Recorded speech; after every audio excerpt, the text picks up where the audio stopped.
And James. James, How's it going, James? it's going well, my friend. Glad to be here. Another great day. Right? How's everything else going? How's business doing? Business is great actually. Mhm. Well, I'm with EXP and I got the certified mentorship role that I fulfill as a managing broker, and I got a couple of my mentees under contract with some buyer deals. They'll be closing here in the next couple of weeks. Then Nice. just took a new listing in Briar. It's going to come on the market just about 1.2 million. It's a nice, it's a totally remodeled rehab in Briar. So be looking for that soon. I'll share it with you.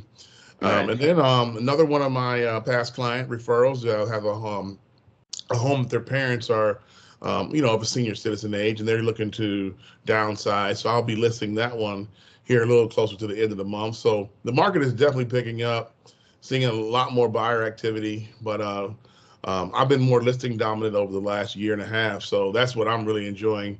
There's some work that goes into it with the prep, staging, and whatnot, but listings definitely give you more time versus Yeah. I think having to that's what take the buyers around for however long it takes.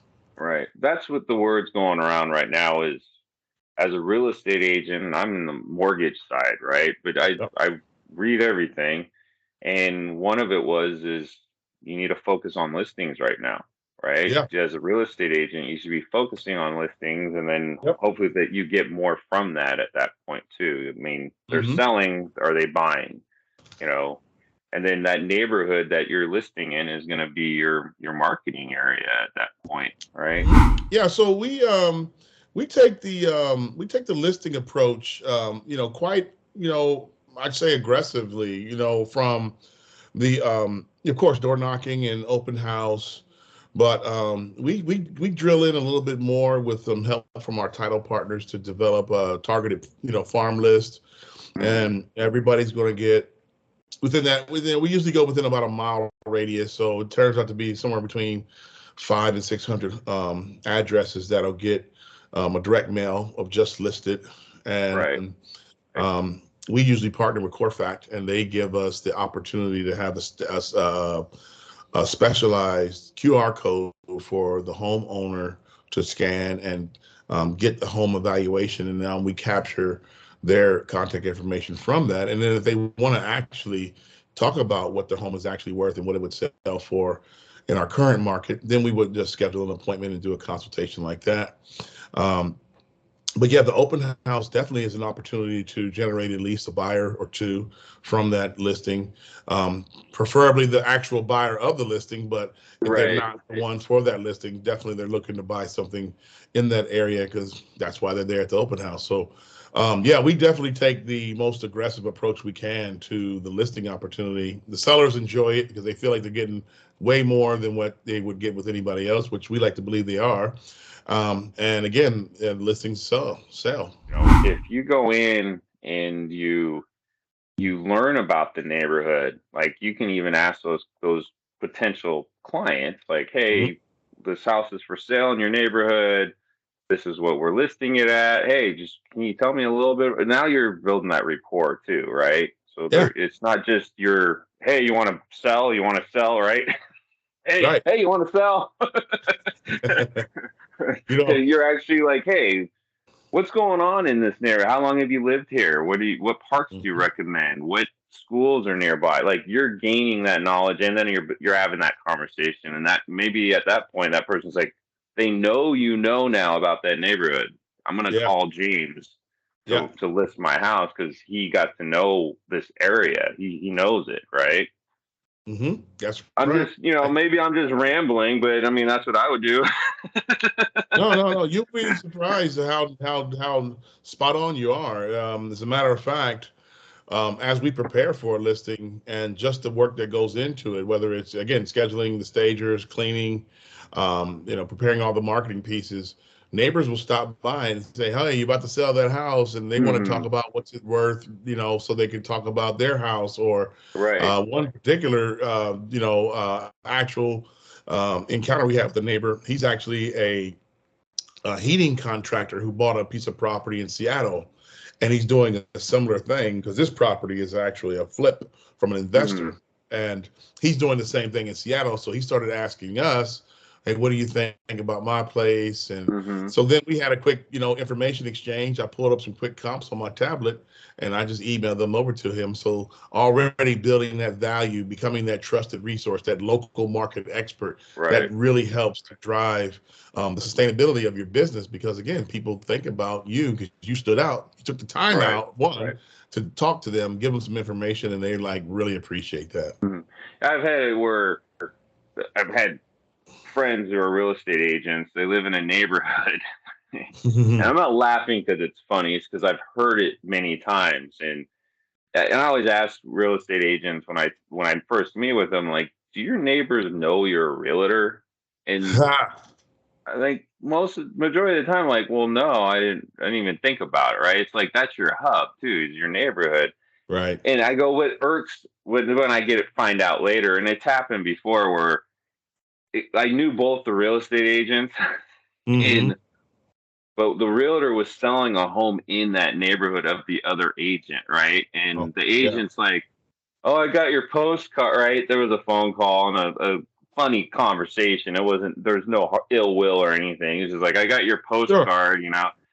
And it goes back, and so I hear from the other agent that got the postcard, like, "Yeah, he's got a listing in my neighborhood." I'm like, "Well, do your neighbors know you're a real estate agent? Like, you should be that prime real estate agent in that neighborhood." So it's like Yeah. that's where, like, just door knocking in your own neighborhood or just talking with people. I don't know about the door knocking, but just getting to know your neighbors. When I first got into the business and got licensed, you know, there's day one, and then Right, there's day two. So day one, people know that you've been in real estate for 5 minutes. right. So there's a level of trust that has to be established because a person's home is typically their largest investment that they'll ever have. Hmm. So that's a big decision when it comes to, listing or buying with somebody. You want to make sure they have the requisite skill set to represent you Right, properly. right, But there's a definite um, balance when it comes to how often do you contact or communicate with the people that are right. right close to you, neighbors, friends, and whatnot. Because when you first start off, you're looking for your first transaction because you need a Mm, deal. You probably heard the adage, they don't care until they know you care.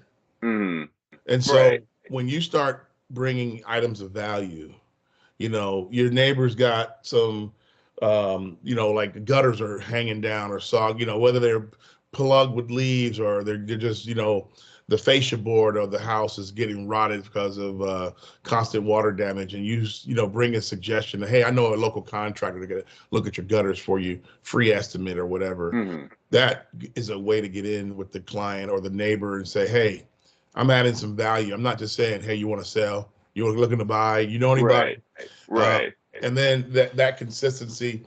And then another thing that I think that is really important, and you actually specialize in this as well, and um, I applaud you for that, but it's the community involvement.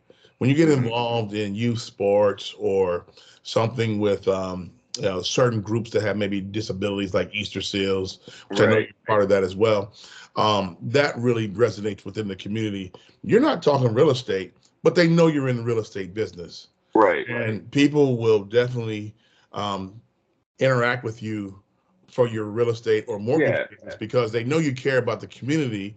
You're adding value. We all know what we do. Like just like there could be a certain dentist or a certain, podiatrist. Like yeah, we know them, but do we know them? And it's like if right. they're not making a big splash in the community, sometimes they get overlooked. They might be the best one ever, but Yeah. I don't know that they care about the community that I live Well, in. Hmm. I've always thought to myself, I don't want to be the guy that the people walk away from at the barbecue because of Right. that.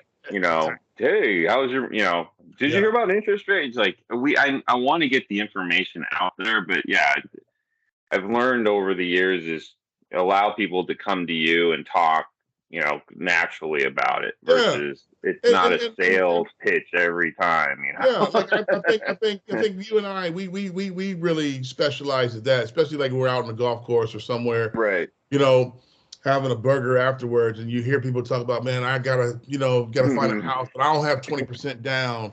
And then you're like, wait a minute, let me interject. I don't want to be, Right. I overheard you. I wasn't ear hustling, but Yeah. you don't need 20% to buy a house. Let me Yeah. let you know that. And then they're like, really? And then that's a good introduction there, Right. because you're just I'm providing hearing, value. and that's the thing is we hear. I'll be at a restaurant with the family, or we're just out and about, and I just hear behind me the couple behind me talking about interest rates and their everything about our industry, and I just sit there and to Teresa or one of the kids are like, Dad, they're talking. You should give them your card, and I'm just like, no, I'm just gonna let them hash it out. I'm just gonna let them talk about it. But I listen, and then eventually I'll see them as we're passing by, and I'll go, hey, by the way, I'll say what you just said. I wasn't ear hustling or anything. I'm in the business, and when I hear down payment, DTI, and I hear these key words, I'm like, my brain's like, oh, they're talking about mortgages or something. Yeah. Fear has been fueled by misinformation. Mm-hmm. And when you open up their eyes to something, right. It's like, wow, I didn't know that, Mm-hmm. Again, it's amazing what people don't know, and they will act on that belief of misinformation, and they're blown away when you provide the real information. Well, this is one time many, many years ago. It was around 2010. They had a 3% Home Ready, right? And I think everybody's heard about that product now, but at the time it was not even, because it was around the crash, right? So the guidelines were a little bit stricter and what we could do, and it was populating up on our thing, and I told this client, I'm like, hey, we got a 3%, because everybody's like 20% down, 20, right? But I was like, they have the down payment assistance and stuff like that with the Washington State Housing Finance Commission, but there was this Home Ready for 3%. And I'm like, huh. So I get them, I lock the rate in, I get everything set up, lock the rate in. I'm learning about it, right? I'm reading the guideline, like, this client fits perfectly into these guidelines and into this product. And so we start the process, and I get a phone call from higher ups, and they're like, hey, James, how'd you get that locked in? And I'm like, what are you talking about? Well, that client just named the name, and I'm like, yeah, I locked them in on a Home Ready. And they're like, we don't offer that. Well, because I went through the whole process of application. They had to honor the loan. They had to honor everything as long as we got to closing. And we got to closing. I told that client, I'm like, hey, I learned something new. We don't, at the time, I'm like, we don't offer that. But when that product comes back, I'm going to know everything about it already. You brought up down payment. Like, there are 3% down conventional loans out there through Fannie and Freddie, right? And people, there's income limits and stuff like that. But if you don't know about it, like USDA, people are just like, what's USDA? It's 100% financing. But you have to be in the income limits, and it has to be in a USDA area. There's this map that we look at, but that's just those right. The eligibility for the income, and then if it's in a USDA area, right? So, but in that, if you look at it now, like coming from Bellevue and Everett, right, or Redmond, Bellevue, right, and I'm from Redmond, Bellevue, Kirkland, Marysville. There was a lot, like Lake Stevens, east of Lake Stevens was USDA, but it's right there. It was right there. So it just had a big banner. It was like USDA approved, and people were like, what is that? 100% financing.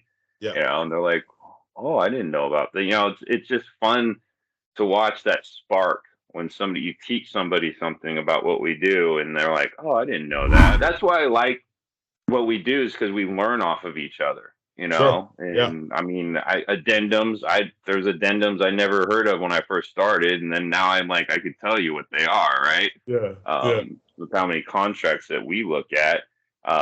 So that kind of goes into, like, what do you think people have to do to be successful in real estate?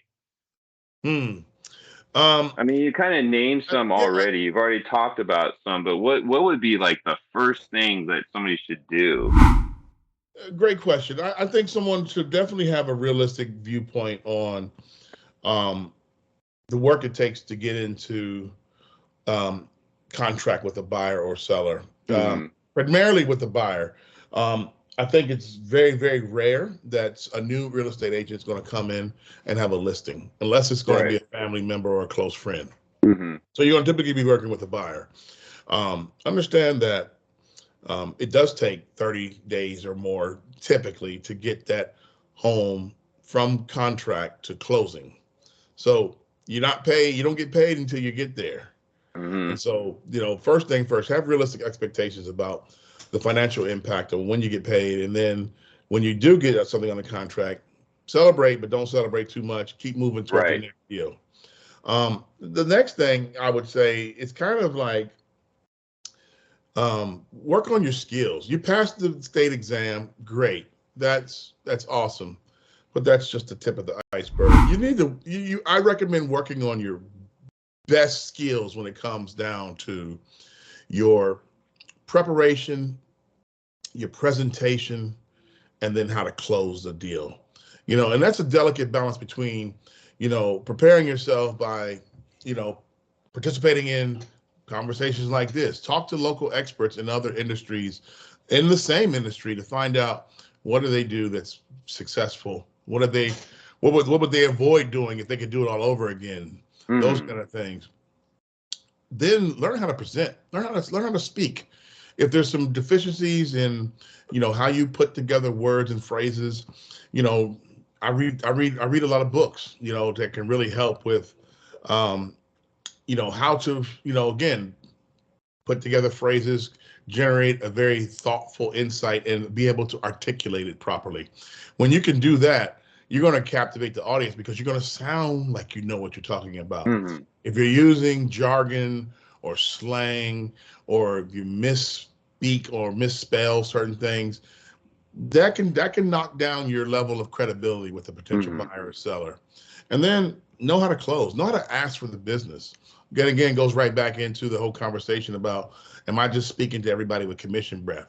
You want to buy a Right. house, you want to sell a house, Hmm. versus, hey, what are you looking for in your next move? Or, you know, do you need help with, a contractor that can help with your HVA system, or like your roof is going bad? I know some great contractors that can help with that. When you start adding value, that can really help you with your effectiveness, which turns into your longevity, because people Hmm. now know that you're in it for the right reason. You're really trying to serve people, and that's what it's all Right. about. You know, Right. we're no different than your local corner store, grocery store, gas station. They charge for their services or goods, but you need it. But there's Right. also other options. You're You know what I right. mean? I don't have to always pick you. I could go to, Safeway or Fred Right. Meyer or Winco or wherever, wherever Hmm. you choose to go. Same thing with real estate and mortgage too. Hmm. There's a lot of different options out there. But when you stand out as a local expert, when you stand out as someone that cares about them, that's how you become more effective. But um, more deeply, when it comes down to the general scheme of things, um, I recommend being very, very diligent about the staying the course, following up. Um, when I say staying the course, I mean you need to work on this like it's a job. You should be spending at least 40 hours in your business. If that's 7 hours or 6 hours a day for 6 days, or 8 hours for five, you should be putting in the time that's necessary to groom and run a business. If you're not, you're probably just doing this as a hobby, and it's going to treat you like a Hmm. hobby. But if you treat it Yeah. like a business, it'll reward you like a business. No. Money Right. making activities, right? It's like you Exactly. said, going out, meeting with people, Right. networking, Yeah. going to a charity event, a Yeah. networking event. Practice your Yeah. dialogues and scripts. When I was growing up, I didn't talk, I was a very shy kid. I had to Yeah. kind of break out of my shell, I think doing this, what I do for a living, helped me break out of that, Yeah. right? Because I'm just like, Yeah. you got to talk with people. You have to talk, right? You Yeah. have to say something. You can't just Yeah. sit there and, well, I hope Yeah. I get something. It's Yeah. like, no. In order to hit the ball in the hole, you got to swing the club, right? Right. It's action. Yeah. Yeah. but it's that, like you said, how to talk with people, how to communicate, how to, you know, convey that message to people. Because in my thing, it's I'm looking, an underwriter sends me an email and I'm interpreting that for the client, right? Like, this is why they're asking for it and this is what this means, right? I'm Yep. translating basically.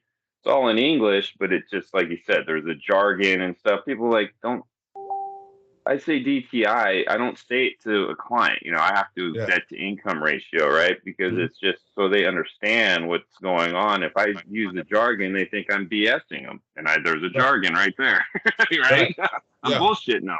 Well, you're DTI, and you go to the LTV, and why are you confusing them? And that's it. Even goes into like on the real estate side, you're like, well, the addendum for da da da. It's like, well, what do you need that for? All right. Right. Exactly. And people just like, you have to explain the contract.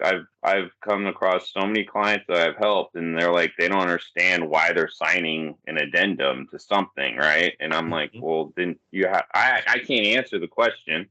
I'm not a real estate agent, right? So I'm Right. just like, well, I have to go back and I call the realtor and I'm like, hey, they just called me. They don't know what they're signing. Why? What did you explain it to them? Like, well, didn't you explain it to them? I'm like, that's not my position in Yeah. this role, right? Yeah. So it has to be a mutual respect for each other too when you work with a real estate agent or a lender, right? You just have to know how each other thinks so you Right. can help the client, right? Right.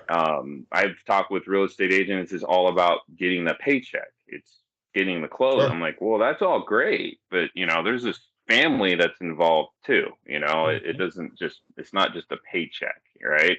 Right. And that's what would lead to repeat customers because, Hmm. the National Association of Realtors status, the data shows that 88% of all home buyers and sellers, it's an aggregate of both buyers and sellers. Hmm. They say 88% said they would use the same agent because they were satisfied with their service. They got the Right. job done, but only Hmm. 12% do. Right. And the Well, reason there's why like they don't follow up, follow they up. don't stay in, You're and right. See, because we're already in the. they're just transactional. They're just Yeah. thinking about that commission check and they're on to the next one. And they're not thinking Right. about how do I service and how do I nurture that person from a very a rich value perspective versus Hmm. if you ain't doing nothing for me now, I don't want to talk to you. Right. And that's where most real estate agents can go out of business real quick when they don't think about And staying in. it's just, you brought this up in another conversation we had, but it was that if you can't help them now, they just toss them to the Oh side, yeah. right? It's Hmm. they're not ready now. I'm like, no, those are like the best people that you want as a advocate for you, because Hmm. you're gonna help them get to that goal, right? Versus just, I've had people call me like, oh, I talked with this other lender and they said, call me when you're ready, like, because it's a credit repair type Sure. client, right? And I'm just like, well, no, let's try to figure this out for you. And so I've had people then call me a year later and go, I'm ready, but I've been friends with them, or I mean, in communication with them that whole time, right? But Right. because we have, like you said, the follow up. It's once a month, or like, hey, how's it going? It's just that simple. It's Yeah. so simple. Versus, well, maybe they'll call me back in a year. I Mhm. just can't have that mentality. Just as you and I talking, you're with Leader One, I'm with EXP. You know, I'm sure you're at Leader One because it provides a certain service and value Hmm. to you. Same thing with me at EXP Realty. We get access to KV Core, which is an awesome smart CRM that helps Right. us with a certain level of automation when it comes to staying top of mind with our clients. And Hmm. I maximize the capability within that technology so that I can always have some automation that's going out to my clients, but it never ever supplants the need for actual physical contact, Right. whether it's a handwritten note or a personal phone call or showing up at an event. That's one of the things that I think is really, really huge. And so that type of investment from a effort perspective Hmm. is incredibly important in our business. And then, from the generosity and community, service piece, having those events, that's something that's on the go for the team this year in 23 doing at least 2 client appreciation events, whether it's, renting out a bowling alley or reserving, so many tickets at a movie theater. Right. But, you know, that goes a long way. People really Mhm. remember you when you do that. And Right. other people, even like the at the venue, would like, oh wow, this guy's renting out the whole movie theater. It's like Right. he's Right. awesome. And that's Mhm. another way to. That's what Yeah, and that's where it goes into like your CRM. We have it's Surefire, it's top of mind. That's what it's called, right?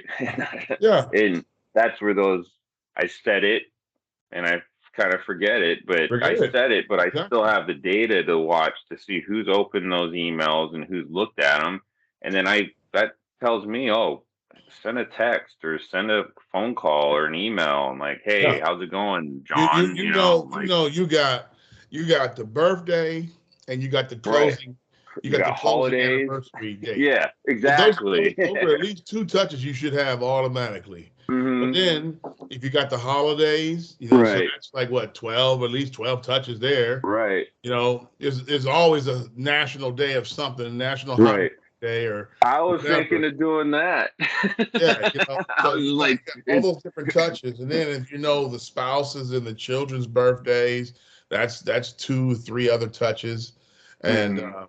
if you're sending out any other flyers or monthly market updates or like your markets in a minute report, I Right, get those. right. It's like you're going to always have some extra touches where they may not be transacting now, but Right. in the future they know who to call.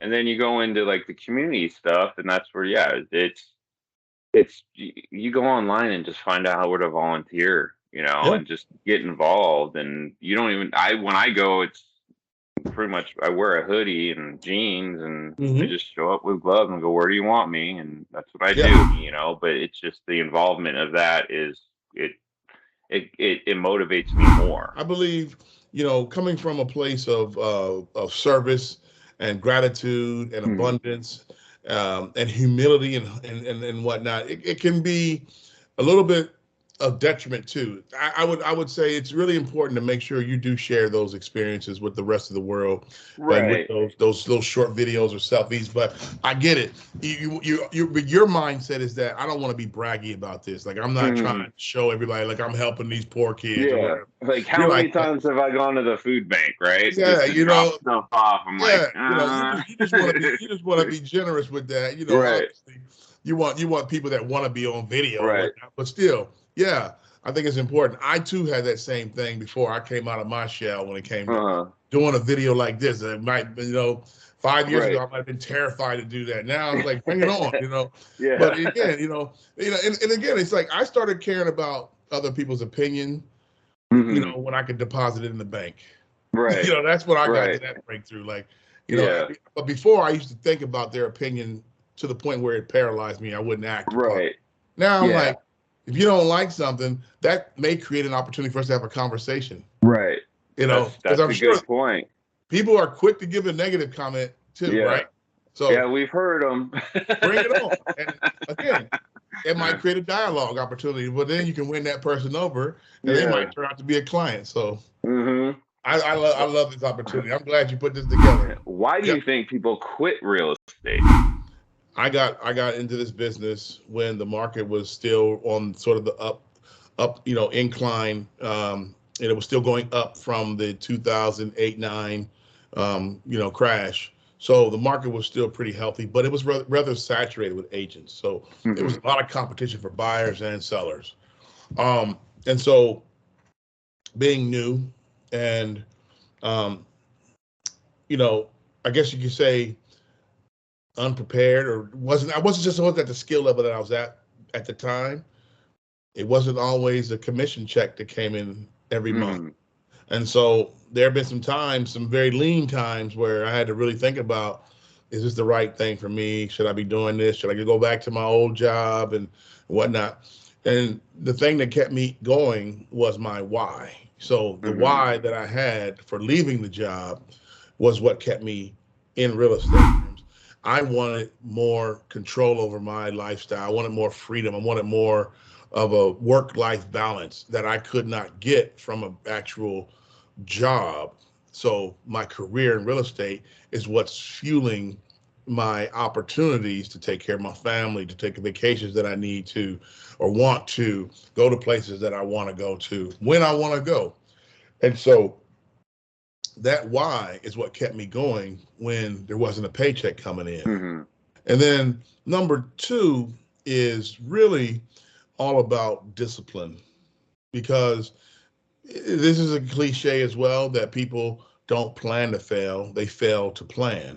Mm-hmm. And you and I have had one-on-one meeting where we shared a meal and we went over our entire 2023 business plan and Mm-hmm. laid out those sort of, I call them KPIs or key performance indicators that I need to hit so many appointments, so many contacts, so many listings, so many buyers per quarter, per month, per week, per day to make my annual goal. And having that plan in place, having that accountability partner in place, persons like yourself or whomever it may be, is what's kept me going. But that's usually what happens, and failing the plan could also be a financial plan. Real estate income, can be rather lucrative, but at the same time, if you don't have the right skill set when it comes to when you get a commission, you could blow it and then you'll be sitting there, whether you've had poor money management or we all have to file taxes at the end of the year, and then that could be a big Yeah. detriment to you. Oops. So those type of Right. things is There's is that the roller coaster yeah, income, because basically the yo-yo income. nobody in my opinion, and at least the ones that I've seen exit the business, nobody leaves the business because they don't like real estate. Right. They leave it because they're not making money. And they're not making Mm-hmm. money because when the market adjusts like it is now, where you have to be more strategic, you have to put more effort out there, they don't want to do it. They don't want Mm-hmm. to get up early. They don't want to have a routine.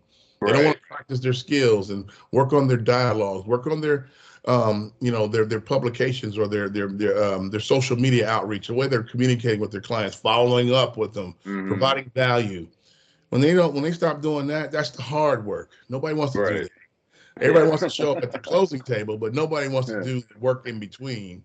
And Mm-hmm. again, the market will discipline you if you don't discipline yourself, and they Right. have to exit the business. And Mm-hmm. it's like it's been said to me once that people will pursue pleasure more than they will avoid pain. And Mm-hmm. that means that they're going to do the things that they like to do versus the things that they don't like to do. So Right. I don't want to do cold calling because people might hang up on me. People might Right.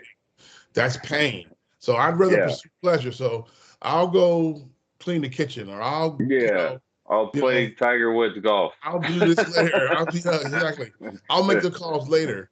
And Right. pretty much you do that later, then you call that person eventually and they say, hey, we already bought a house. And we talk about it like with other conversations about like the cold calling thing. I'm like, oh, I get it. You don't like to be told to go take a hike or get hung up on, right? The rejection part. And the first, when you first get into it, you have to learn that the rejection is going to be there. People are going to hang, like cold calling, people are going to hang up on you, or people are going to tell you to whatever in many other words to go do something.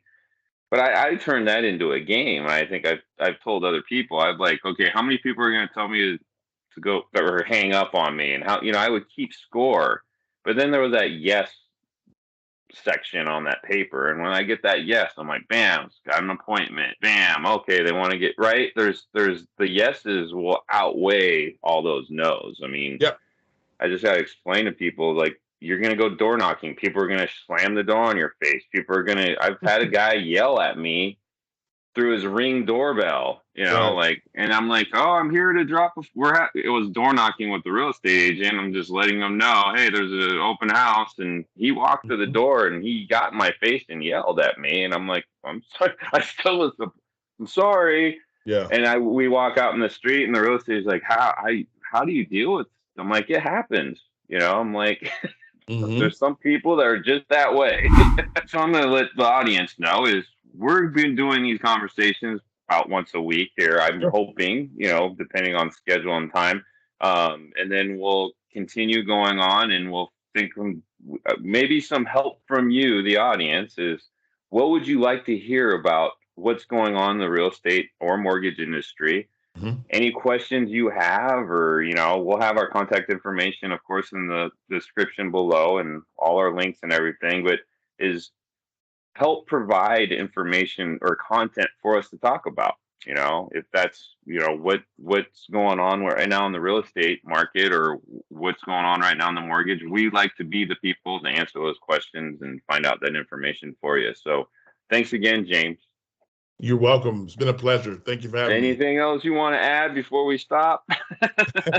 No, just follow me on Instagram. I'm on LinkedIn as well. I'd love to connect with you, answer any questions you have. But again, thank you so much.